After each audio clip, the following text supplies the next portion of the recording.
രക്ഷ മുതൽ നിത്യത വരെ എല്ലാം ദൈവത്തിന്റെ ദാനമാണ്. ഒന്നും നമ്മുടെ ജീവിതത്തിൽ നോക്കി കിട്ടുന്നതല്ല. എല്ലാത്തിന്റെ പിന്നിൽ ഒറ്റ വാക്ക് മാത്രം ദൈവത്തിന്റെ കൃപ. അറിയിക്കാത്ത സ്ഥാനത്ത് ദൈവം നമുക്ക് കൃപ തരുന്നു. ആ കൃപയിലൂടെ ദൈവം പലതും തന്നിരിക്കുന്നു. രക്ഷിക്കപ്പെട്ട ദൈവകൃപയിലായ ഒരു ദൈവത്തിനെ സംബന്ധിച്ചിടത്തോളം ഭൂമിയിൽ ദൈവം ഉദ്ദേശിക്കുന്ന ഒറ്റ കാര്യം മാത്രമേ ഉള്ളൂ. അവർക്ക് എന്ത് നന്മ ലഭിച്ചാലും, എന്ത് വിടുതൽ ലഭിച്ചാലും, എന്ത് അനുഗ്രഹം ലഭിച്ചാലും മറ്റുള്ളവരത് കണ്ടിട്ട് ദൈവത്തിന് മഹത്വം കൊടുക്കണം. ദൈവത്താണ് യേശു അടയാളങ്ങളുടെ ആരംഭമായിട്ട് കാനായിലെ കല്യാണത്തിന് വെള്ളം ഇരിഞ്ഞാക്കി. അതിന്റെ ഒടുവിൽ സംഭവം 11-ാം വർഷത്തിലേക്ക് വരുമ്പോൾ ജനം ദൈവത്തെ മഹത്വപ്പെടുത്തിയിരുന്നു. അപ്പോൾ നമ്മുടെ ജീവിതത്തിൽ നടക്കുന്ന വിടുതലുകൾ കണ്ട് മറ്റുള്ളവർ ദൈവത്തെ മഹത്വപ്പെടുത്തും. ദൈവം ഇല്ലെങ്കിൽ എനിക്ക് വിടുതൽ വേണ്ട എന്ന് ദൈവത്തോട് പറയാനുള്ള ബന്ധം നമുക്കുണ്ടാകും. മനസ്സിലാവുന്നുണ്ട്? ഞാൻ പറയുന്ന വാക്ക് ചിലപ്പോൾ അല്പം കടുപ്പമുള്ളതായിട്ട് തോന്നി. എന്നാൽ ദൈവത്തോട് പറയുന്ന കർത്താവേ, നീ എനിക്ക് വിടുതൽ തരുന്നുവെങ്കിൽ, നീ എനിക്ക് നന്മ തരുന്നുവെങ്കിൽ, ഞാൻ പ്രാർത്ഥിക്കുന്ന വിഷയത്തിന് നീ മറുപടി തരുന്നെങ്കിൽ ആ മറുപടിയിലൂടെ നിന്റെ നാമം മഹത്വപ്പെടണം. അതിനുവേണ്ടി പ്രാർത്ഥിക്കണം. അങ്ങനെ പ്രാർത്ഥിക്കുമ്പോഴാണ് ദൈവം വേഗത്തിൽ പ്രതിക്രിയ നടത്തി നമ്മളെ രക്ഷിക്കുന്നത്. ദൈവരാജ്യത്തിന് മുൻഗണന കൊടുത്തിട്ട് ആരെങ്കിലും പ്രാർത്ഥിച്ചിട്ടുണ്ടെങ്കിൽ അവരുടെയൊക്കെ മറുപടികൾ എന്ന് പറയുന്നത് വലിയ മഹത്വമായി തീർന്നിട്ടുണ്ട്. അതുകൊണ്ട് മുൻഗണന ദൈവരാജ്യത്തിന് കൊടുക്കുക, ദൈവകൃപയിൽ മുന്നേറുക. ദൈവം നമ്മെ സഹായിക്കട്ടെ. ഈ രാത്രി ചെയ്യുന്ന ദൈവത്തെ സ്തുതിക്കുന്ന കടന്നു എല്ലാ പ്രിയപ്പെട്ട ഓർത്ത് ദൈവത്തെ മഹത്വപ്പെടുത്തുന്നു. എന്റെ ഹൃദയത്തിലേക്ക് കഴിഞ്ഞ പകൽക്കാലം ദൈവം ഈ വലിയ വേളയിലെ ശുശ്രൂഷയ്ക്ക് വേണ്ടി ചിന്തിച്ചപ്പോൾ പ്രകാശിപ്പിക്കപ്പെട്ട അല്ലെങ്കിൽ ദൈവവചനം വായിക്കുവാൻ ദൈവം പ്രേരണ തന്നു. വായിച്ചപ്പോൾ ഒരു ഭാഗത്ത് വന്നപ്പോൾ നിർത്തി ചിന്തിക്കുവാൻ ദൈവം പ്രേരണ തന്നു. അങ്ങനെയാണ് പലപ്പോഴും ദൈവവചന ആലോചനകൾ ഏറ്റെടുക്കാറുള്ളത്. ഇന്ന് രാത്രിയിലേക്ക് ദൈവം കൊണ്ടു നിർത്തിയത്, വായിക്കാൻ തുടങ്ങിയത് എബ്രായർക്ക് എഴുതിയ ലേഖനം 11-ാം അധ്യായം. നമുക്കറിയാം, അത് പരിചയമില്ലാത്തൊരു വളരെ നീളമാണ്. പെന്തക്കോസ്ത് ലോകത്തിൽ ഇത്രയധികം നശിപ്പിക്കപ്പെട്ടൊരു വാക്കുണ്ടോ എന്ന് ഞാൻ പറയുന്നതിൽ നിങ്ങൾ ക്ഷമിക്കുന്നു വിചാരിക്കും. വിശ്വാസം എന്നുള്ള വാക്ക് പ്രസംഗകരെല്ലാം വിവിധ നിലകളിൽ എടുത്ത് ഉപയോഗിച്ച് നശിപ്പിച്ചിട്ടുള്ള ഒരു വാക്ക്. ഇനിയും നമ്മുടെയൊക്കെ ഉള്ളങ്ങളിൽ പല രീതിയിലാണ് വിശ്വാസത്തെ കുറിച്ചുള്ള ചിന്തകൾ കയറിക്കൂടി കിടക്കുന്നത്. ഇതൊന്നും ഞാൻ ഇന്ന് ഒരു ബൈബിൾ ക്ലാസ് എന്നുള്ളതിന് ബൈബിൾ കോളേജിന്റെ ക്ലാസ് ആണെങ്കിൽ പല കാര്യങ്ങളും പല ചിന്തയ്ക്ക് വേണ്ടി ഇട്ടുകൊടുക്കും. എന്നാൽ ഇന്ന് ആത്മീയ കൃപ പ്രാപിച്ച് പ്രത്യേകിച്ച് ദൈവസാന്നിധ്യത്തിലേക്ക് പ്രത്യേകിച്ച് ഞായറാഴ്ചയൊക്കെ വരുന്ന പ്രിയപ്പെട്ടവരെ കുറിച്ച് പ്രത്യേക പരിഗണന എനിക്കുണ്ട്. കാരണം വേറൊന്നുമല്ല, വളരെ വെള്ളിയാഴ്ച ആഴ്ചയിൽ ഒരിക്കൽ സഭായോഗത്തിന് കൂടി ഇല്ലെങ്കിൽ കർത്താവ് വല്ലതും പ്രവർത്തിച്ചാലോ ഏതാ ഞാൻ ദൈവത്തെ സേവിച്ചില്ലെങ്കിൽ ആഴ്ച ഒരിക്കലെങ്കിലും പ്രാർത്ഥിച്ചില്ലെങ്കിൽ എങ്ങനെയാണ് ചിന്തിക്കുന്നവരുണ്ട്. പല നിലകളിലാണ് ആൾക്കാരുള്ളത്. എന്നാൽ ഈ ഞായറാഴ്ചത്തെ കുടിവരവോ അല്ലെങ്കിൽ ഇട ദിവസങ്ങളിലൊക്കെ കുടിവരവുകളൊക്കെ പങ്കെടുക്കുക എന്ന് പറഞ്ഞാൽ നമ്മൾ ഒത്തിരി വില കൊടുത്തതില്ല. അതാ ഞാൻ പറഞ്ഞത്. അല്ലാതെ ആരെ കുറ്റപ്പെടുത്തി പറഞ്ഞല്ല. നമ്മൾ ഒത്തിരി വില കൊടുത്ത് പല കാര്യങ്ങൾക്ക് നാളെ ജോലി ഇന്ന് ജോലി ഉണ്ടായിരുന്നു. വെള്ളിയാഴ്ച വരുന്നപ്പോൾ നമ്മൾ വ്യാഴാഴ്ച കൊണ്ട് നമ്മൾ 6 ദിവസത്തെ അധ്വാനം ഏകദേശം ഒന്ന് റിലാക്സ് ആയി ദൈവസ്ഥലിൽ ഇരിക്കാം എന്നുള്ള ചിന്തയോടെ ഒരു ദിവസം മാറ്റി വെക്കുന്നവരുണ്ട്. പ്രത്യേകിച്ച് ഞാൻ ഓർക്കാണ് നമ്മുടെ സഭയെ സംബന്ധിച്ച് വെള്ളിയാഴ്ച ഫുൾ പ്രാർത്ഥനയാണ്. പകൽ മുതൽ വൈകി വരെ ഇടയ്ക്ക് 2-3 മണിക്കൂർ ഒരു ഗ്യാപ്പ് വരുന്നുള്ളതുള്ളൂ. വളരെ ഉത്സാഹത്തോടെ പങ്കെടുക്കുന്നത്. ഞാൻ പറഞ്ഞത് പൊതുവിലുള്ള ചില ചിന്തകൾ ഓർപ്പിച്ചു നോക്കും. വിശ്വാസത്തിന്റെ ചിന്തയിലേക്ക് നമുക്ക് മടങ്ങി വരാം. അവിടെ എനിക്ക് വായിച്ചു വന്നപ്പോൾ എന്റെ ഹൃദയത്തിൽ സ്ട്രൈക്ക് ചെയ്ത് നിന്ന വചന ഭാഗം 13-ാമത്തെ വാക്യമാണ്. 13-ാമത്തെ വാക്യം. എല്ലാവരും വാഗ്ദത്തം നിവർത്തി പ്രാപിക്കാതെ ദൂരത്തു നിന്ന് അത് കണ്ട് അഭിവന്ദിച്ചും ഭൂമിയിൽ തങ്ങൾ അന്യനും പരദേശികളും എന്ന് ഏറ്റു പറഞ്ഞുകൊണ്ട് വിശ്വാസത്തിൽ മരിച്ചു.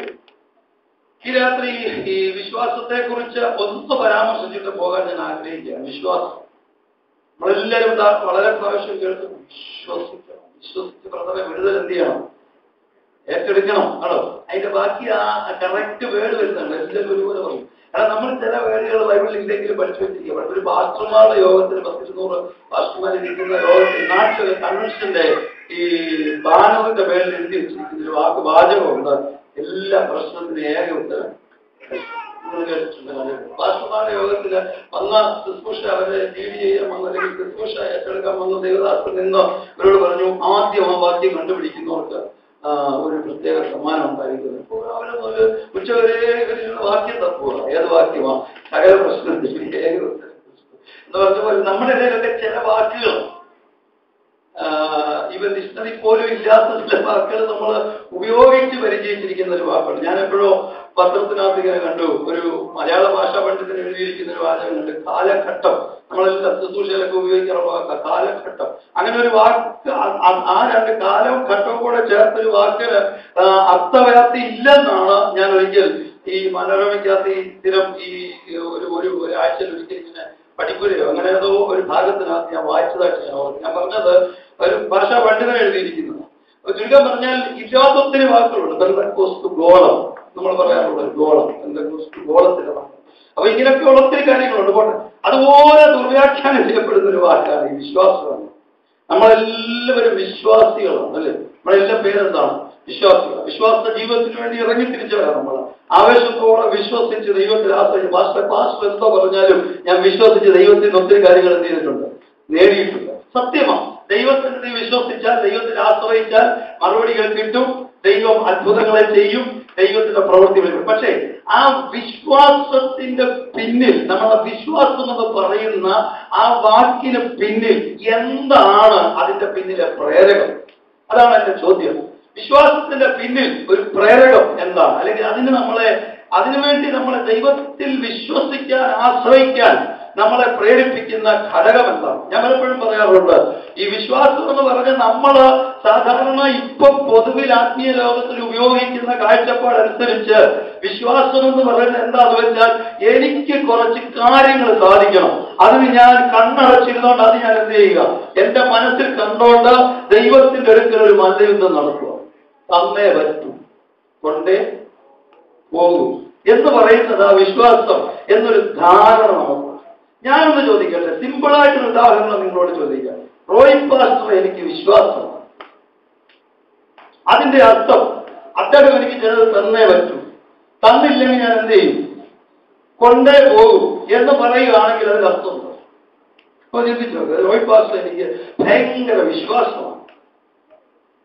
എനിക്ക് അദ്ദേഹത്തിന് ഒരു വിശ്വാസക്കുറവില്ല, വളരെ വിശ്വാസം, ആത്മാർത്ഥമായി ശുശ്രൂഷയിൽ ഒരുമിച്ച് നിൽക്കുന്ന ദൈവദാസൻ. പക്ഷെ ആ വിശ്വാസം എന്ന അവിശ്വാസമല്ല, ആ വിശ്വാസം എന്ന വാക്കിന്റെ അർത്ഥം എന്താ?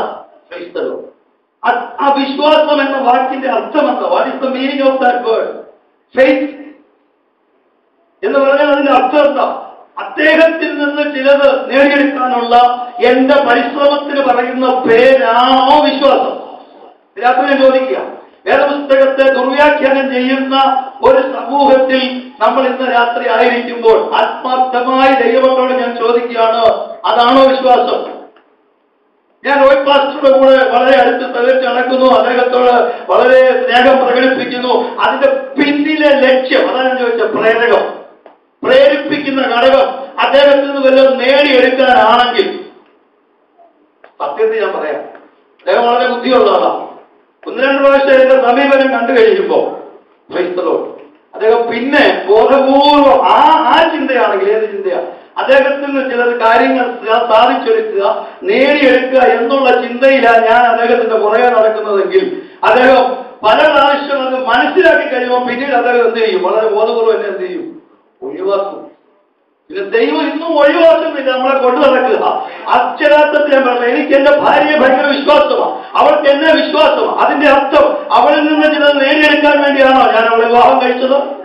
എന്നിൽ നിന്ന് ചിലത് നേടിയെടുക്കാനാണോ അവൾ വിവാഹം കഴിച്ചത്? ഒറ്റയൊരു അടിസ്ഥാനമാണ് വിശ്വാസത്തിന്റെ അടിസ്ഥാനം. സ്നേഹമല്ലാതെ മറ്റൊന്നുമാകാൻ പാടില്ല. മറ്റൊന്നുമാകാൻ പാടില്ല. വേദപുസ്തകത്തിൽ 11-ാം അധ്യായം അപ്പോസ്തലൻ എഴുതിയ എബ്രായ ലേഖനം 11-ാം അധ്യായം പുറകിൽ നിന്ന് മുകളിലോട്ട് വായിക്കണം. 40-ാമത്തെ വാക്യം മുതൽ 1-ാമത്തെ വാക്യം വരെ തിരിച്ചു വായിക്കണം. അങ്ങനെ വായിക്കുമ്പോൾ കണ്ണടച്ചിരുന്നിട്ട്, ഞാനിപ്പോ ഒരു ബൈക്കാ ഉപയോഗിച്ചുകൊണ്ടിരിക്കുന്ന, എനിക്കൊരു കാറ് വേണം, അതുകൊണ്ട് കണ്ണടച്ചിരുന്നിട്ട് ആത്മാവിൽ ഹല്ലേലൂയ സ്തോത്രം, ഞാൻ കാറിനെ സ്വപ്നം കണ്ടോണ്ട് അത് തരുന്ന ദൈവത്തെ ഇങ്ങനെ കണ്ടോണ്ട് അത് തന്നേ പറ്റുമെന്ന് അദ്ദേഹത്തോട് വാദപ്രതിവാദം നടത്തുന്നതല്ല വിശ്വാസം എന്ന് പറയുന്നത്. എന്റെ പിതാവ് സ്നേഹവാനായിരിക്കുന്നിടത്തോളം കാലം ഇന്ന് വരെ എന്റെ പിതാവ് എന്നോട് സ്നേഹമുള്ളവനാണ്. കാരണം ഞാനൊരു മകനേ ഉള്ളൂ, എനിക്കൊരു സഹോദരിയുമുണ്ടോ. പ്രിയരെ, ഞാൻ പറയട്ടെ, അദ്ദേഹം എന്നോട് സ്നേഹമുള്ളവരായതുകൊണ്ട് ഞാൻ ചെന്നന്വേഷിച്ചിട്ടോ ചോദിച്ചിട്ടോ അല്ല പല കാര്യങ്ങളും അദ്ദേഹം നടത്തുന്നത്. അദ്ദേഹം എന്റെ പിതാവായതുകൊണ്ടും എനിക്ക് ജന്മം തന്നതുകൊണ്ടും ഹല്ലേലൂയ സ്തോത്രം, ഞാൻ അല്പം അദ്ദേഹത്തിൽ നിന്ന് അകന്നു പോയാൽ പോലും എന്നെ കരുതുന്നതിന്റെ പിന്നിലെ ഉദ്ദേശം അദ്ദേഹത്തിന്റെ എന്നോടുള്ള ആ പിതൃസ്നേഹത്തിന്റെ ആഴമാണ്. ഇന്ന് രാത്രി ഓർക്കണം പ്രിയരെ, വിശ്വാസവീരന്മാരുടെ പട്ടിക എടുത്ത് പഠിക്കുമ്പോൾ, പുസ്തകം പഠിക്കുമ്പോൾ ഇനിയെങ്കിലും ദൈവത്തിന്റെ അടുക്കൽ കാര്യസാധ്യത്തിന് വേണ്ടി ചെന്നിട്ട് പോരരുത്. അദ്ദേഹം പിതാവാ, സത്യമാ, സ്നേഹമാ, അല്ലെങ്കിൽ സ്തോത്രം. ഒരു നല്ല പിതാവിന്റെ ലക്ഷണം അറിഞ്ഞ് തലമുറകളെ കരുതുമെന്നുള്ളതാണ്. ഒരു മക്കളും പട്ടിണി കിടക്കാൻ ഒരു പിതാവ് ആഗ്രഹിക്കത്തില്ല. എനിക്ക് ജോലിയില്ലെങ്കിലും, എന്റെ കൈകൾ ദുർബലമാണെങ്കിലും, എന്റെ തലമുറ അല്ലെങ്കിൽ സ്തോത്രം ഒരു പട്ടിണി കിടക്കാനോ അവരുടെ വിദ്യാഭ്യാസ കാര്യങ്ങൾ നടക്കാതിരിക്കാനോ ഞാൻ ഒരിക്കലും ആഗ്രഹിക്കത്തില്ല. അങ്ങനെയെങ്കിലും പ്രാർത്ഥനയോടെ ദൈവത്തിനെ സമീപിക്കുമ്പോൾ അത്ഭുതം പിടിക്കുന്ന നമ്മുടെ കാര്യങ്ങളെ നടത്തി തരാത്ത ഒരപ്പനെ അല്ല നമ്മൾ സേവിക്കുന്നത്. നമ്മളെക്കാൾ ഉപരിയോയി നമ്മെ കുറിച്ച് വിചാരപ്പെടുന്ന ഒരു ദൈവമാണ് നമ്മുടെ ദൈവം എന്നുള്ളത് ഹൃദയാന്തർഭാഗത്ത് മനസ്സിലാക്കിയിട്ട് അപ്പാ ഞാൻ നിന്നെ സ്നേഹിക്കുന്നത് പറഞ്ഞടുത്തില്ല. ഇനി സ്വർഗീയ പിതാവിനെ കുറിച്ച് വേദപുസ്തകം പരിചയപ്പെടുത്തുന്നത് അതിനേക്കാൾ ആഴത്തില്ല. പിതാവിന്റെ മടിയിൽ ഇരുന്ന പുത്രൻ ലോകത്തിൽ വന്നിട്ട് പറഞ്ഞ ഉപമകളിൽ ഒരു പ്രധാന ഉപമയാണ്. രണ്ട് പുത്രന്മാരിൽ ഒരാൾ ഭവനം വിട്ടു പോയിട്ട് മടങ്ങി വരുമ്പോൾ എല്ലാം നഷ്ടപ്പെടുത്തി. അവന് കിട്ടേണ്ട വസ്തുവകകളിൽ എനിക്ക് വരേണ്ട പങ്ക് എനിക്ക് തരാമെന്ന് പറഞ്ഞപ്പോൾ അവിടെ പ്രത്യേക പദമുണ്ട്. മക്കളെ രണ്ടുപേരെയും അടുത്ത് പിടിച്ചിട്ട് അവർക്ക് രണ്ടുപേർക്ക് വീതം വെച്ചു കൊടുത്തു. ഞാൻ മൂത്ത മകനും കൊടുത്തു, ഇളയ മകനും കൊടുത്തു. ഇളയ മകൻ അതുകൊണ്ട് ദൂരദേശത്ത് പോയി എന്ന് പറഞ്ഞാൽ ഈ ഭവനത്തിൽ നിന്ന് കിട്ടേണ്ട സകല അവകാശങ്ങൾ അവൻ കൊണ്ടെന്ത് ചെയ്തു? ദൂർത്തടിച്ച് നശിപ്പിച്ചു. എന്നിട്ട് അവൻ മടങ്ങി വന്നിട്ടും മൂത്ത മകൻ ബാക്കി വീതം വെച്ചു കൊടുത്തു, ഇളയ മകൻ അവനും കൊടുത്തു. രണ്ടുപേർക്കും കൊടുക്കാനുള്ള അവകാശങ്ങളെല്ലാം വീതിച്ചു കൊടുത്ത പിതാവിന്റെ അടുക്കൽ ഇതെല്ലാം ദൂർത്തടിച്ചിട്ട് മടങ്ങി വന്നിട്ടും പിന്നെയും ആ മകനെ മേൽത്തരമായ അങ്കി ധരിപ്പിച്ച്, അധികാരത്തിന്റെ വിരലടയാളം ധരിപ്പിച്ച്, കാലിൽ അല്ലെങ്കിൽ അവകാശത്തിന്റെ ചെരുപ്പ് ധരിപ്പിച്ച്, ഞാൻ പറയുന്നത് അതാ ദൈവത്തിന്റെ സ്നേഹം. അതാ ദൈവത്തിന്റെ സ്നേഹം. അതുകൊണ്ട് പ്രാർത്ഥിക്കുമ്പോൾ, ദൈവത്തിന്റെ അടുത്ത് ചെല്ലുമ്പോൾ ഒരിക്കലും ഒന്നും തരാത്ത ഒരു വ്യക്തിയായിട്ട് ദൈവത്തെ കണ്ടുകൊണ്ട് എന്റെ ഹൃദയത്തിലെ ചില സങ്കല്പങ്ങൾക്ക് അല്ലെങ്കിൽ എന്റെ ഹൃദയത്തിലെ ചില ആഗ്രഹങ്ങൾക്ക് കാര്യസാധ്യങ്ങൾക്ക് വേണ്ടി മാത്രം എന്നെ സഹായിക്കുന്ന ഒരു വ്യക്തിയായിട്ട് കാണാതെ ഞാൻ ആ കുടുംബത്തിലെ അംഗമാ. ആ പിതാവ് എന്റെ പിതാവാണ്, എനിക്ക് വേണ്ടതെല്ലാം നൽകി തരാൻ ശക്തനാണ്. 4 ഭക്തന്മാരുടെ കാര്യം പറഞ്ഞിട്ടാണ് ഈ ഭാഗം പറയുന്നത്. 4 ഭക്തന്മാർ ആരൊക്കെയാണെന്ന് അറിയാമോ? 11 മുതൽ 12 വരെയുള്ള വാക്യങ്ങളിൽ 4 പേരുടെ പേര് പറയുന്നുണ്ട്. ഹാബേൽ, ഹാനോക്ക്, നോഹ, അബ്രഹാം. ഈ 4 പേരിലും പൊതുവിലുള്ള പ്രത്യേകത എന്താ? പെട്ടെന്ന് 4 മറുപടി. ഇപ്പൊ സമ്മാനമാണ്. പെട്ടെന്ന് പറ. ഏതാ? ഹ എന്നൊരു അക്ഷരമുണ്ട്. സമ്മാനം തരാം. ആ പുറകിലത്തെ കബോർഡിന്റെ ഈ ഉണ്ട്. ഉണ്ടോ? ഇപ്പൊ കയ്യിലുണ്ട്. അത് എടുത്തോണ്ട് വന്നാൽ അതിനകത്ത് ബുക്കിരിപ്പുണ്ട്. ഞാനത് തരാൻ വേണ്ടിയായിരുന്നു. ഓക്കെ, ഞാനത് കരുതിയാ മനസ്സിൽ വന്നത്. അതിനകത്ത് സിമ്പിളായിട്ട് അദ്ദേഹം പറഞ്ഞത് ഹാ എന്നൊരു അക്ഷരമുണ്ട്. ഹാബേൽ, ഹാനോക്ക്, നോഹ, ഹാ എന്നൊരു അക്ഷരം. പകരം വായിച്ചപ്പോൾ ഞാൻ ചിന്തിച്ചതാ. സ്തോത്രം. നമ്മൾ ചിന്തിക്കുന്നത് ഈ 4 പേരിലുള്ള പ്രത്യേകത വലിയ ആഴത്തിലുള്ള ദൈവശാസ്ത്രമൊക്കെ നമ്മൾ ചിന്തിച്ചു പോകും. അപ്പം ഞാൻ ക്ലാസ്സിലൊക്കെ പറയാറുണ്ട്, ആദ്യ 10 സ്റ്റെപ്പ് വെക്കാം. പ്രഥമ ദൃഷ്ടിയ നമുക്ക് കിട്ടുന്നത് എന്താണെന്ന് ആദ്യം ചിന്തിക്കുക, എന്നിട്ട് അതിന്റെ മേലോട്ട് എന്ത് ചെയ്താൽ മതി, പോയാൽ മതി. കറക്റ്റ് ഉത്തരം. ഞാൻ ഉദ്ദേശിച്ച ഉത്തരം തന്നെ അദ്ദേഹം പറഞ്ഞത്. എന്റെ ചില ബുക്കുകൾ അതിനകത്ത് ഇരിപ്പുണ്ട്. അതിന്റെ ഒരു കോപ്പി കൊടുക്കാൻ വേണ്ടിയാണ് പറഞ്ഞു. എന്തായാലും നമുക്ക് അടുത്ത ദിവസം അത് കൈമാറ്റം ചെയ്യാം. ദൈവം സഹായിക്കട്ടെ. സമ്മാനം ഏതായാലും കൊടുത്തതായിട്ട് നമുക്ക് കരുതുക. അത് തീർച്ചയായിട്ടും കൊടുത്തിരിക്കും. ദൈവം സഹായിക്കട്ടെ. വേണ്ടി പോവാം. ഈ 4 ഭക്തന്മാരുടെ കാര്യം പറഞ്ഞിട്ടാണ് പറയുന്നത്. ഇവരെല്ലാവരും ഈ എബ്രായലേഖനം 11:1 മുതൽ 40 വരെയുള്ള വാക്യങ്ങൾക്കകത്ത് ഒത്തിരി വിശ്വാസവീരന്മാരുടെ കാര്യങ്ങൾ പറയാൻ വേണ്ടി എഴുത്തുകാരൻ ഇങ്ങനെ പറഞ്ഞു വരുന്ന കൂട്ടത്തിൽ ആദ്യം 4 പേരുടെ പേര് പറഞ്ഞിട്ട് അവരുടെ ജീവിതത്തെ കുറിച്ച് എടുത്ത് പറഞ്ഞിട്ട് ഇവരെല്ലാവരും അതാണ് നമ്മൾ വായിച്ച കുറിവാക്യം. വാഗ്ദത്ത നിവർത്തി പ്രാപിക്കാതെ എന്നെ അതാണ് വളരെയധികം സ്ട്രൈക്ക് ചെയ്ത് നിർത്തിയത്. വളരെ എന്റെ ഹൃദയം ഭയങ്കരമായിട്ട് നമ്മൾ കേട്ടുവരുന്ന ആത്മീയ ചിന്തകളുമായിട്ട് താരതമ്യം ചെയ്തപ്പോൾ ഞാൻ ഇന്ന് വളരെ പകൽ ദൈവസ്ഥയിൽ ചിന്തിക്കാനിടയാണ്. അവർ വാഗ്ദത്ത നിവർത്തി പ്രാപിക്കാതെ. ഇനി അടുത്തത് ദൂരത്ത് നിന്ന് അത് കണ്ട് ദൂരത്ത് നിന്ന് അത് കണ്ട, അടുത്ത് കണ്ടില്ല, ദൂരത്ത് നിന്ന് അത് കണ്ട. ഇനി അടുത്തത്, ഭൂമിയിൽ തങ്ങൾ അന്യരും പരദേശികളും എന്ന് ഏറ്റുപറഞ്ഞുകൊണ്ട്. വേഗത്തിൽ പറഞ്ഞാൽ ചിന്ത അവസാനിപ്പിക്കുക. ദേവദാസൻ ധാരാളം സമയം മുന്നോട്ട് തന്നിട്ടുണ്ട്, ഞാൻ അത്ര പോകുന്നില്ല. വേഗത്തിൽ പറഞ്ഞു നിർത്താം. ഒന്ന്, വാക്തത്വ നിവർത്തി എന്ത് ചെയ്യുന്നില്ല, പ്രാപിച്ചില്ല. രണ്ട്, അവർക്ക് അടുത്ത് കാണാൻ എന്ത് ചെയ്തില്ല. അവരുടെ ഭൂമിയിലെ ജീവിതകാലയളവിനുള്ളിൽ അവർക്ക് അവരുടെ മറുപടി അവർ പ്രതീക്ഷിച്ചത് അവരുടെ കണ്ണുകൊണ്ട് അടുത്ത് കാണാൻ എന്ത് ചെയ്തില്ല, കഴിഞ്ഞില്ല. മൂന്ന്, അബ്രഹാം യാത്ര ചെയ്തു, എവിടേക്കെന്നറിയാതെ പുറപ്പെട്ടതെന്ന് നമ്മൾ പറയുമ്പോൾ ഇവിടെ തന്നെ പറയുന്നുണ്ട്, വിശ്വാസത്തിൽ അബ്രഹാം തനിക്ക് 8-ാം വാക്യം അവകാശമായി കിട്ടുവാൻ ദേശത്തേക്ക് യാത്രകൾ വിളിക്കപ്പെട്ടാറെ അനുസരിച്ച് എവിടേക്ക് പോകുന്നു എന്നറിയാതെ പുറപ്പെട്ടു. പക്ഷെ ഉൽപ്പത്തി പുസ്തകം പഠിക്കുമ്പോൾ വ്യക്തമായിട്ട് ദൈവം പറഞ്ഞിട്ടുണ്ട്, നീ നിന്റെ മെസൊപ്പൊത്താമിയ വിട്ടിട്ട് നീ എവിടോട്ട് പോകാൻ, കാനാനിലോട്ട് പോകാൻ പറഞ്ഞാവട്ടെ. പക്ഷെ എവിടേക്ക് പോകുന്നു എന്നറിയാതെ പോയി എന്ന് പറഞ്ഞാൽ അതിന്റെ അർത്ഥം കനാനിലേക്ക് പോകുന്നു എന്നറിയാതെ പോയെന്നല്ല. ഈ മെസൊപ്പൊത്താമിയ എന്ന് കനാനിൽ എങ്ങനെ ചെന്നെത്തുമെന്ന് യാതൊരു രൂപമില്ല. കാരണം എന്താണെന്ന് വെച്ചാൽ യാതൊരു ചുറ്റുപാടും തന്നെ പിന്നിലില്ല. കാരണം ദൈവം പ്രത്യേകം പറഞ്ഞു, പിതൃഭവനത്തെയും ചാർച്ചക്കാരെയും തനിക്ക് കൊണ്ടതിന് എല്ലാം പെടണം. ഇതെല്ലാം പറഞ്ഞിട്ടും അബ്രഹാം വിളിക്കാതെ തന്നോട് ചേർന്ന് വന്ന ഈ ലോത്തിനെ ദൈവമേ സ്തോത്രം, അവനെങ്കിലും ഞാൻ അങ്ങോട്ട് പറയാൻ ദൈവം എനിക്ക് എന്ത് ചെയ്തു തന്നിട്ടില്ല, അനുവാദം തന്നിട്ടില്ല. കാരണം എന്നാ, പിതൃഭവനത്തെ മുഴുവൻ എന്ത് ചെയ്യണം, വിടണം. എന്നാൽ ഇവൻ എന്നോട് ചേർന്ന് ഇങ്ങോട്ടേക്ക് വന്നതാ, ഞാനും വരുവാ, ഇവന്റെ സഹോദരൻ പോകുന്ന വഴിയിലൂടെ ഞാനും വരുവാ എന്ന് പറഞ്ഞ് അദ്ദേഹം ഇറങ്ങി പോകുന്നതാ ലോകം. അങ്ങനെ വന്നു ഇരുന്നോട്ടെന്ന് വിചാരിച്ചു. എന്നാൽ അതുകൊണ്ട് അധികം എന്ത് ചെയ്യാൻ പറ്റിയില്ല, മുന്നോട്ട് പോകാൻ പറ്റിയില്ല. ഞാൻ ഇന്ന് രാത്രി പല കാര്യങ്ങൾ ആ ഭാഗത്തുനിന്ന് ചിന്തയിലേക്ക് വരുന്നുണ്ട്. ഞാൻ അബ്രഹാമിലേക്ക് മടങ്ങി വരാൻ ശ്രമിക്കാം. എന്നാൽ ഹാബേൽ, ന്യായപ്രമാണമെന്ന് പറയുന്ന ഒരു കാര്യം ദൈവം കൊടുക്കാത്തൊരു കാലഘട്ടത്തിൽ കയ്യിന്റേതിലും മെച്ചമായ യാഗം കഴിച്ചെന്ന് അവിടെ എഴുതിയിരിക്കുന്നു. ക്രൈസ്തവോ, നമുക്ക് പ്രമാണം ഉണ്ടായിട്ട് നമുക്ക് മെച്ചമായി അർപ്പിക്കാൻ കഴിയാതിരിക്കുമ്പോൾ, ഒരു പ്രമാണവും ദൈവം വിളിച്ചു പറയാതിരിക്കുന്ന കാലത്തും അകത്ത് വ്യാപരിച്ച ദൈവിക ബന്ധത്തിനും ദൈവത്തിനുള്ള ട്രസ്റ്റിനും പറയുന്ന പേരാ വിശ്വാസമെന്ന. വിശ്വാസത്താൽ അവൻ ആര്, ഹാബേൽ കയ്യിന്റേതിലും ശ്രേഷ്ഠമായ ഉത്തമമായ യാഗം കഴിച്ചു. അപ്പോൾ ഒരു കാര്യം ഞാൻ പറയാം, പ്രമാണം വേണമെന്നില്ല യാഗം കഴിക്കാൻ. ദൈവവുമായിട്ടുള്ള വ്യക്തിപരമായ ഹൃദയബന്ധത്തിനകത്ത് നിന്ന് ദൈവം ഉദ്ദേശിക്കുന്ന ദൈവത്തിന് അർപ്പിക്കാൻ കഴിയും. വേദപുസ്തക ചരിത്രമാണ്. അബ്രഹാമിനെ നോക്കടുത്തത്, അബ്രഹാമിനെ നോക്ക്. മോശയുടെ കാലം വന്നപ്പോഴാണ് ഇങ്ങനെ ന്യായപ്രമാണം കൊടുക്കുന്നത്. മോശ പ്രത്യേകം മലയിൽ വിളിച്ച്, സീനായി മലയിൽ വിളിച്ച്, ഇങ്ങനെയൊക്കെയാണ് ജനം എന്നെ ആരാധിക്കേണ്ടത്, ഇന്നതൊക്കെയാണ് പ്രമാണം, വീട്ടിൽ നടക്കേണ്ടത് ഇങ്ങനെ, സമൂഹത്തിൽ നടക്കേണ്ടത് ഇങ്ങനെ, വ്യക്തിപരമായ ജീവിതം ഇങ്ങനെ, സമാഗമന കൂടാരത്തിൽ വരുമ്പോൾ ആരാധിക്കേണ്ടത് ഇങ്ങനെ എന്നൊക്കെ പറഞ്ഞ് പ്രമാണം വ്യക്തമായി കൊടുക്കുന്നത് എത്രയോ വർഷത്തിന് ശേഷമാണ്. എന്നാൽ അബ്രഹാമിനെ കുറിച്ച് പറയുന്നത് ന്യായപ്രമാണം ഇല്ലാത്ത കാലത്ത് ന്യായപ്രമാണത്താലല്ല വിശ്വാസത്താൽ അവൻ എന്ത് ചെയ്തു, നീതീകരിക്കപ്പെട്ടു. എങ്ങനെയാ നീതീകരിക്കപ്പെട്ടത്?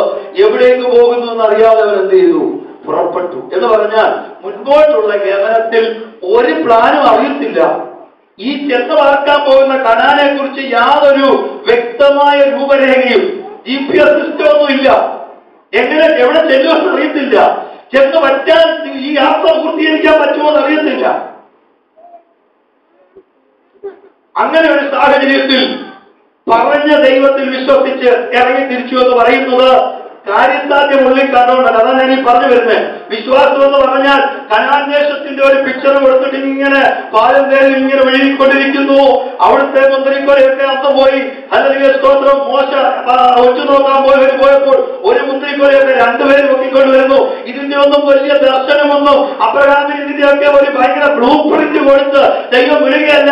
ക്രൈസ്തവ സ്തോത്രം, അതിന്റെ പിന്നിലെ ഘടകം എന്താ, വിശ്വാസം എന്തെന്നൊന്നും തെളിയിച്ച് അത്രയും ഭാഗം പറഞ്ഞ് ഞാൻ നിർത്താൻ ആഗ്രഹിക്കുന്നു. ക്രൈസ്തവോ, അല്ലെങ്കിൽ ബ്ലൂ പ്രിന്റ് കണ്ടിട്ട് സംഭവിക്കാൻ പോകുന്നതിനെ കണ്ടിട്ട് കിട്ടാൻ പോകുന്നതിനെ ഓർത്ത് ആത്മനിർവൃതിയിൽ ദൈവത്തെ സ്തുതിക്കുന്നതല്ല വിശ്വാസം. ക്രൈസ്തവ സ്തോത്രം, അതിന്റെ വിശ്വാസം എന്ന് പറയുന്നത് ലഭിക്കുന്ന കാര്യത്തിൽ അധിഷ്ഠിതമാകരുത്, ലഭിക്കാൻ പോകുന്ന വിഷയത്തിൽ അധിഷ്ഠിതമാകരുത്, കിട്ടാൻ പോകുന്ന സാഹചര്യങ്ങളിൽ അധിഷ്ഠിതമാകരുത്. മറിച്ച് തരാമെന്ന് പറഞ്ഞ വ്യക്തിയിലുള്ള ആ ഗമ്യമായ ആ സ്നേഹവും അദ്ദേഹത്തെ കുറിച്ചുള്ള ഉറപ്പുമാണ് വിശ്വാസം എന്ന് പറയുന്നത്. മനസ്സിലാകുന്നുണ്ടോ? തരാമെന്ന് പറഞ്ഞ കാര്യത്തിലുള്ള ആ വ്യക്തതയല്ല ഈ പറയുന്നവരുടെ ഒക്കെ. ഇനിയും ഇവരുടെ എല്ലാ കാര്യം എഴുതിയിരിക്കുന്നു. ഒടുവിൽ ഇവരാരും രക്ഷാപൂർത്തി പ്രാപിച്ചു. നമ്മെ കൂടാതെ അവരെന്ത് ചെയ്തില്ല, രക്ഷാപൂർത്തി വാങ്ങി എന്ന് പറഞ്ഞാൽ ഇതെല്ലാം ചരിത്രം കൂടെ നോക്കി വരുമ്പോൾ നമ്മൾ ഉദ്ദേശിക്കുന്ന അർത്ഥമല്ല വിശ്വാസത്തിന് ഈ പുസ്തകത്തിൽ നമ്മൾ കാണുന്നത്. രാത്രി ഗൗരവമായി നിങ്ങൾ പോയിരുന്നു വായിക്കണം. വായിച്ചിട്ട് സംശയങ്ങളൊക്കെ ഉണ്ടെങ്കിൽ വിളിച്ചു ചോദിക്കണം. ദൈവസഭയ്ക്ക് വേണ്ടി 24 മണിക്കൂർ അവൈലബിളാ. എന്ത് ഡൗട്ടുണ്ടല്ലോ ടൈറ്റസ് പാസ്റ്റർ ഏതാണ്ടൊക്കെ പറഞ്ഞു എന്തോ അതൊരു പിടിയില്ല എന്ന് ചിന്തിക്കരുത്. സ്വതന്ത്രമായി നിങ്ങൾക്ക് ചോദിക്കാം. ഞാൻ പറഞ്ഞതിന്റെ കാര്യം നമുക്ക് ഒരുമിച്ച് ദൈവവചനം ചിന്തിച്ച് ഈ ദിവസങ്ങളിൽ ഹല്ലേലൂയ സ്തോത്രം വിപ്ലവകരമായ ആത്മീയ കാഴ്ചപ്പാടിലേക്ക് നമ്മൾ മാറണം. കാരണം എന്താണെന്നറിയാമോ? നിങ്ങളൊക്കെ മനസ്സിലാക്കുന്നുണ്ട് തെറ്റായ ആത്മീയ പഠിപ്പിക്കലും ദുരുപദേശങ്ങളും പുതിയ രീതിയിലുള്ള ആത്മീയ ശൈലികളും വളരെ പ്രബലമായിക്കൊണ്ടിരിക്കുന്ന ഈ കാലയളവിൽ നമുക്ക് വേണ്ടത് ഹല്ലേലൂയ സ്വർഗത്തിൽ നിന്നേക്ക് സ്ഥിരമായിരിക്കുന്ന ദൈവവചനത്തിന്റെ കൃത്യതയാ. Praise the lord. ഹല്ലേലൂയ. അതിനുവേണ്ടി കഴിഞ്ഞ നാളുകളിൽ പിതാക്കന്മാർ ഒത്തിരി വില കൊടുത്ത് നിന്നിട്ടുണ്ട്. അതിന്റെ ഉറപ്പ് നമുക്ക് വേണം. അപ്പൊ ഹാബേൽ യാഗം കഴിച്ചത് ഇങ്ങനെ യാഗം കഴിക്കണമെന്ന് യാതൊരു പ്രമാണവും എഴുതപ്പെട്ടിട്ടില്ലെങ്കിലും ഹൃദയാന്തർഭാഗത്ത് ദൈവത്തിലുള്ള അടുത്ത ബന്ധം കൊണ്ട്, ഹൃദയത്തിനകത്ത് ദൈവത്തോടുള്ള അഭേദ്യമായ ബന്ധം കൊണ്ട് വ്യക്തമായി എങ്ങനെ യാഗം കഴിക്കണമെന്ന് തിരിച്ചറിഞ്ഞ് അദ്ദേഹം യാഗം കഴിച്ചു. ഹാനോക്ക് ദൈവത്തോട് കൂടെ നടന്നു. ദൈവം അവനെ എടുത്തുകൊണ്ടതിനാൽ കാണാതെയായി. അവൻ ദൈവത്തെ പ്രസാദിപ്പിച്ചു എന്ന് അവൻ എടുക്കപ്പെട്ടതിന് മുമ്പ് എന്ത് ചെയ്തു? ആനോക്കിന് ദൈവത്തെ പ്രസാദിപ്പിക്കുന്നത് എങ്ങനെയെന്നുള്ളതിന്റെ യാതൊരു രൂപരേഖയും ആനോക്കിനില്ല. അവിടെ എഴുതി കൊടുത്തിട്ടില്ല. കാരണം ആ യുഗത്തെ കുറിച്ച് തന്നെ പറയുന്നത് മനസാക്ഷി അനുസരിച്ച് മനുഷ്യർ ജീവിക്കുന്ന യുഗമാണ്. ആ കാലഘട്ടത്തിനകത്ത് ഹാനോക്കിനെ എങ്ങനെ ദൈവത്തെ പ്രസാദിപ്പിക്കേണ്ടതെന്ന് എഴുതി കൊടുത്തിട്ടില്ല. പക്ഷേ ഹാനോക്ക് എന്ത് ചെയ്തു? എടുത്തുകൊള്ളപ്പെടുന്നതിന് മുമ്പേ ദൈവത്തെ പ്രസാദിപ്പിച്ചു എന്ന് എന്ത് ചെയ്തു? സാക്ഷ്യം പ്രാപിച്ചു. ഈ അധ്യായത്തിൽ ആവർത്തിച്ച് എഴുതിയിരിക്കുന്ന ഒരു വാക്കാണ് സാക്ഷ്യം പ്രാപിച്ചു. ഞാൻ വാക്കുകൾ അവസാനിപ്പിക്കും. നോഹ അടുത്ത വ്യക്തി. തന്റെ തലമുറയിൽ ഒരൊറ്റ നീതിമാൻ എന്നില്ല. വഷളത്വം പ്രബലമായിട്ട് ദൈവം തമ്പുരാൻ വിചാരിച്ചെന്ന് ദൈവത്തിന് ഒരിക്കലും തെറ്റു പറ്റുമോ? പക്ഷെ ആ ദൈവം തമ്പുരാൻ വിചാരിച്ചു മനുഷ്യനെ സൃഷ്ടിച്ചുകൊണ്ട് ദൈവത്തിന് എന്തായി? ദുഃഖമായ നിലയിലുള്ള ഉൽപ്പത്തി പുസ്തകമാണ്. ദൈവത്തിന് തെറ്റു പറ്റത്തില്ല. പക്ഷെങ്കിൽ മനുഷ്യനെ സൃഷ്ടിച്ചത് കൊണ്ട് ദൈവത്തിന് ദുഃഖമായി. അങ്ങനെ ഒരു തലമുറയിൽ ജീവിക്കുന്ന നോഹയോടാണ് ദൈവം പറയുന്നത്, ഞാൻ ഭൂമിയിൽ എന്ത് ചെയ്യാൻ പോവാം? മഴ പെയ്യിക്കാൻ പോവാം. ഇനി അന്ന് വരെ മഴ ഭൂമിയിൽ പെയ്തിട്ടില്ല. വേദപുസ്തകത്തിൽ എഴുതിയിരിക്കുന്നു അന്ന് വരെ ഭൂമിയിൽ എങ്ങനെയാ സസ്യങ്ങൾ വളർന്നത്? മഞ്ഞിറങ്ങിയാണ് എന്ത് ചെയ്തത്? സസ്യങ്ങൾക്ക് വളർച്ചയ്ക്കുള്ള ജലാംശം കൊടുത്തിരുന്നു. ആ സാഹചര്യത്തിനകത്ത് ഒരു ദൈവത്തിന് ഇതുവരെ നടക്കാത്തൊരു കാര്യം, അതാ പറയുന്നത്, ഇതുവരെ നടക്കാത്തൊരു കാര്യം. വിശ്വാസത്താൽ നോഹ അതുവരെ കാണാത്തവയെ കുറിച്ച് അരുളപ്പാടുണ്ടായിട്ട് ഭയഭക്തി പൂണ്ടിട്ട് അടുത്ത് എഴുതിയിരിക്കുന്ന വാചകം വളരെ ശ്രദ്ധേയമാണ്. തന്റെ കുടുംബത്തിന്റെ രക്ഷയ്ക്കായിട്ട് ഒരു പെട്ടകം തീർന്നു. തന്റെ കുടുംബത്തിന്റെ രക്ഷയ്ക്കായിട്ട് എന്ത് ചെയ്തു? പെട്ടകം. അതാ വിശ്വാസം. അതാ വിശ്വാസം. ഇങ്ങനെ ആരാധിക്കണമെന്ന് പ്രമാണമൊന്നും കയ്യിലില്ലാത്തപ്പോഴും ദൈവത്തിന്റെ ഹൃദയം അറിഞ്ഞെന്ത് ചെയ്യുക? ആരാധിക്കുക. ഇങ്ങനെയാണ് ദൈവത്തെ പ്രസാദിപ്പിക്കേണ്ടതെന്ന് ആരും പറഞ്ഞു തരാൻ ഒരു മാസവും ഇല്ലാത്തപ്പോഴും ഹാനോക്ക് ദൈവത്തോടുകൂടെ നടന്നു. He was translated into heaven എന്നൊരു ഭാഷാന്തരത്തിൽ ഞാൻ വായിച്ചു. ട്രാൻസ്ലേറ്റഡ് എന്ന് പറഞ്ഞാൽ മലയാളത്തിൽ ഇംഗ്ലീഷിൽ പ്രസംഗിക്കുമ്പോൾ മലയാളത്തിലോട് ട്രാൻസ്ലേറ്റ് ചെയ്യുന്ന ട്രാൻസ്ലേറ്റഡ് ഇൻ ടു ഹെവൻ. അതെന്നെ വളരെ ചിന്തിപ്പിച്ച ആ വാചകം. ഭൂമിയിൽ കർത്താവിനോട് കൂടെ നടന്ന് ഒരു സുപ്രഭാതത്തിൽ അദ്ദേഹം ട്രാൻസ്ലേറ്റഡ് ഇൻ ടു ഹെവൻ. അങ്ങോട്ടങ്ങ് ചേഞ്ചായി രൂപാന്തരം പ്രാപിച്ച് നമ്മൾ രൂപാന്തരം പ്രാപിച്ചുകൊണ്ടിരിക്കും. ഒടുവിൽ അവർക്കാനിരിക്കുമ്പോൾ നമ്മളാകേണ്ടതിന് നമ്മളെല്ലാവരും രൂപാന്തരം പ്രാപിക്കുമെന്ന് ഞാൻ പറഞ്ഞത്. പ്രമാണമില്ലാത്ത കാലത്ത് നോഹ മഴ പെയ്യാത്ത കാലം ഭൂമി ഒരു നീതിമാൻ പോലും ഇല്ലാത്ത കാലത്ത് ദൈവത്താൽ സാക്ഷ്യം പ്രവർത്തിച്ചു. തന്റെ കുടുംബത്തിന്റെ രക്ഷയ്ക്ക് വേണ്ടി പെട്ടവൻ. ഇനി അബ്രഹാമും സാറയെ കുറിച്ച് അവിടെ എഴുതിയിരിക്കുന്നതോ, പുത്രോത്പാദന ശക്തിയെല്ലാം നഷ്ടപ്പെട്ടിട്ട് വിശ്വാസത്താൽ ആ ശക്തി പ്രാപിച്ചെടുത്തു. ദേവദാസന് അതിൽ മെസ്സേജിന്റെ ഒരു ഒരുക്കം എന്നുള്ളതല്ല അതിന് പറഞ്ഞത്. എന്നെ വളരെ ചിന്തിപ്പിച്ചൊരു കാര്യമാണ്. ഫലസ്തീന്റെ പോകുന്നത് ഇപ്പുറത്ത് ഒരു കൊച്ചു സ്ഥലമാണ് ഈ ഇസ്രായേൽ. ഇപ്പുറത്ത് യോർദാൻ, അത് കടന്ന് നമ്മൾ അപ്പുറത്തോട്ട് കയറി ഇസ്രായേലിലോട്ട് കയറി, അതിന് അപ്പുറത്തോട്ട് ഫലസ്തീനിലോട്ട് ഇറങ്ങുമ്പോൾ ആനയും ആടും തമ്മിലുള്ള വ്യത്യാസം, രാജ്യങ്ങൾ തമ്മിൽ ഇങ്ങനെ യാത്ര ചെയ്ത് വെറുതെ യാത്ര ചെയ്യുമ്പോൾ ഭയങ്കര വ്യത്യാസം. കാര്യമാണ് കർത്താവിനുള്ള വിശ്വാസത്തിൽ നിലനിന്ന ഒരു പിതാവിന്റെ പിൻതലമുറയെ ദൈവം സംരക്ഷിക്കുന്നത്. അതിന് വരച്ചെന്ന് വേണമെങ്കിൽ പറയാം. അതിൽ വരച്ച് ദൈവം സംരക്ഷിക്കുകയും കരുതുകയും ചെയ്യുന്ന വിധങ്ങൾ കണ്ടാൽ നമ്മൾ അത്ഭുതം നമ്മുടെ കണ്ണിൽ നിന്ന് പോകത്തില്ല. അതാ ദൈവത്തിന്റെ കരുതൽ എന്ന് പറഞ്ഞു. ഞാൻ വാക്കുകളെ അവസാനിപ്പിക്കുക. നമ്മൾ പ്രാർത്ഥിക്കുവാൻ പോകുക. ഇന്ന് രാത്രി ഞാൻ പറയട്ടെ, വിശ്വാസം എന്ന് പറയുന്നത് കുറെ ബ്ലൂ പ്രിന്റ് കിട്ടിയിട്ടോ ഇങ്ങനെ ചെയ്യുമെന്നുള്ളതോ അല്ലെങ്കിൽ അങ്ങനെ കാര്യങ്ങൾ നടത്തി തരുമെന്നുള്ളതോ ഓർത്തുകൊണ്ട് ദൈവത്തിന് ആശ്രയിക്കുന്നല്ല. ഇതൊന്നും ഓർക്കാതെ എന്റെ പിതാവ് ശക്തനാണ്, ഞാൻ പറഞ്ഞില്ലെങ്കിൽ എന്റെ അവസ്ഥകളെ അറിയുന്നവനായ എന്റെ പിതാവ്, ലോകത്തിലുള്ള പിതാവിനേക്കാൾ മാതാവിനേക്കാൾ കരുതുന്നവനായ എന്റെ സ്വർഗീയ പിതാവ്, ഈ ഒരു വലിയ ബോധ്യത്തോടുകൂടെ പിതാവിനെ നോക്കിക്കൊണ്ടിരിക്കുന്നതിന് പറയുന്ന പേരാണ് വിശ്വാസം. ഞാൻ പറയാം, വിശ്വാസം എന്നാൽ കണ്ണടച്ചിരുന്ന് ദൈവം തരാൻ പോകുന്ന കാര്യങ്ങളെ കാണുന്നതല്ല. വിശ്വാസം എന്ന് പറയുന്നത് അചഞ്ചലമായ ആശ്രയമാണ്. അചഞ്ചലമായ ആശ്രയമാണ്, ചഞ്ചലമില്ലാത്ത ആശ്രയമാണ്. എന്റെ ദൈവം എനിക്ക് മതിയായവനാണ്. നമ്മുടെ